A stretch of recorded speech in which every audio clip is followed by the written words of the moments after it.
एक ऐसा कप्तान जिसे शायद 2027 वर्ल्ड कप तक टीम इंडिया का चेहरा बनाने की तैयारी की जा रही है। आज वही कप्तान खुद फिटनेस को लेकर सवालों के घेरे में है और यहीं से शुरू होती है गौतम गंभीर के उस कैप्टनसी प्लान की कहानी जो अब धीरे धीरे उलझती हुई दिखाई दे रही है। कहानी शुरू होती है 2024 टी20 वर्ल्ड कप के साथ। उस समय टीम इंडिया में हार्दिक पांड्या वाइस कैप्टन थे। माना जा रहा था कि आने वाले समय में हार्दिक पांड्या की कप्तानी में अब भारत खेलेगी, लेकिन फिटनेस लगातार उनका सबसे बड़ा सवाल बना हुआ था और इसी के बीच सूर्य कुमार यादव को टी20 की कप्तानी सौंप दी गई।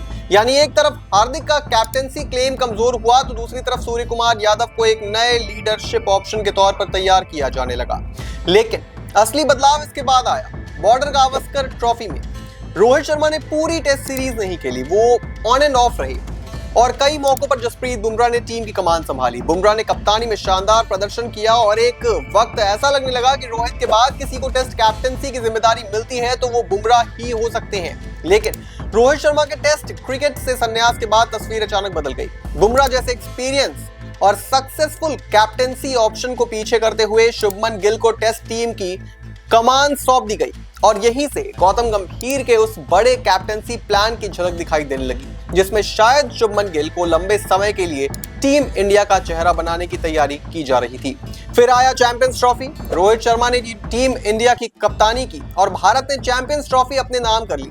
लेकिन इसके बावजूद एक बड़ा सवाल सामने आया, क्या रोहित शर्मा 2027 वर्ल्ड कप तक लगातार टीम इंडिया का हिस्सा रह पाएंगे?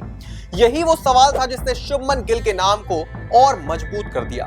गिल को भविष्य का कैप्टन माना जाने लगा, एक ऐसा खिलाड़ी जिसे धीरे धीरे टीम इंडिया की लीडरशिप का चेहरा बनाया जा सकता था। लेकिन जिस प्लान को लंबे समय के लिए तैयार किया जा रहा था वो अब प्लान नई मुश्किल में फंसता नजर आ रहा है, क्योंकि शुभमन गिल खुद फिटनेस और इंजरीज से जूझ रहे हैं। जब से उन्होंने कैप्टेंसी संभाली है तब से उनके फिटनेस को लेकर बार बार सवाल उठ रहे हैं। वो कई मौकों पर इंजरी के कारण बाहर हुए हैं। अब हालत यहां तक पहुंच गई है कि श्रीलंका के खिलाफ टेस्ट सीरीज से पहले होने वाले वार्म अप मैच में भी गिल बाहर हो चुके हैं और आने वाले सीरीज में भी अगर वो फिट नहीं होते हैं तो पूरी सीरीज से बाहर हो जाएंगे।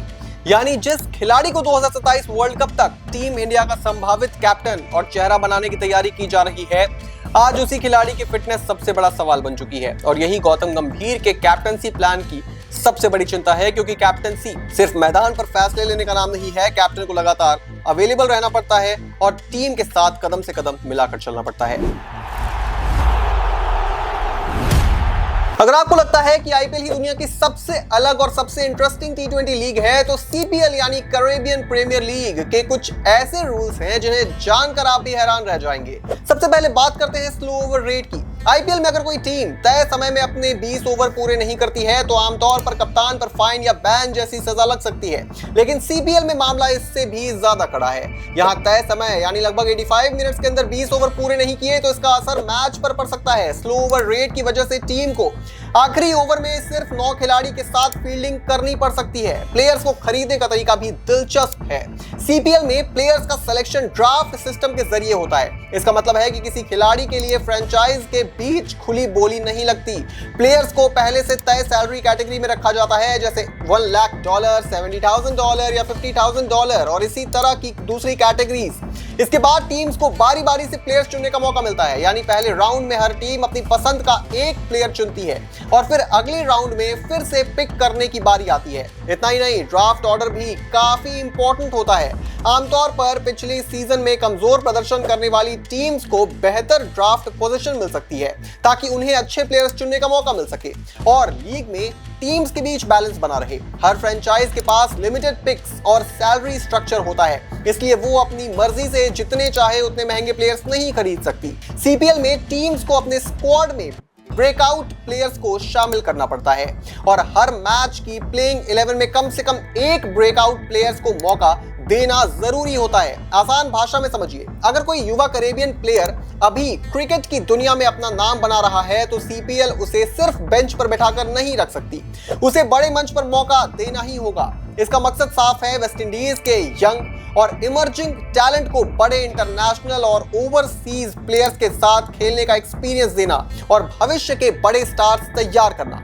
अब आते हैं फॉरेन प्लेयर्स के रूल पर। सीपीएल भी मैदान में अधिकतम 4 ओवरसीज प्लेयर्स को ही परमिशन देता है। हालांकि पूरी स्क्वाड के सीधे साइन किए गए फॉरेन प्लेयर्स की संख्या 5 हो सकती है। यानी सीपीएल में भी लोकल, कैरेबियन टैलेंट और इंटरनेशनल स्टार्स के बीच एक बैलेंस बनाए रखने की कोशिश की जाती है। और अब सबसे बड़ा सवाल, क्या कोई इंडियन प्लेयर सीपीएल में खेल चुका है? जवाब है हाँ। प्रवीण तांबे और अंबती रायडू दोनों सीपीएल में खेल चुके हैं। लेकिन यहाँ एक बहुत जरूरी बात समझना होगा कि इंडियन प्लेयर्स के लिए फॉरेन टी20 लीग्स में खेलने के नियम आईपीएल से अलग हैं। आमतौर पर किसी भारतीय खिलाड़ी को ओवरसीज लीग में अगर खेलना है तो पहले उसे इंडियन क्रिकेट से रिटायरमेंट लेना पड़ता है। इसी वजह से इंडियन प्लेयर्स को सीपीएल में खेलते हुए देखना काफी रेयर होता है। भारत में कई सीपीएल मैचेस सुबह के समय देखने पड़ सकते हैं और कुछ मुकाबले लगभग 5:30 बजे शुरू होते हैं। यानी अगर आप सच में सीपीएल का पूरा मजा लेना चाहते हैं तो आपको सुबह जल्दी उठने के लिए तैयार रहना पड़ेगा।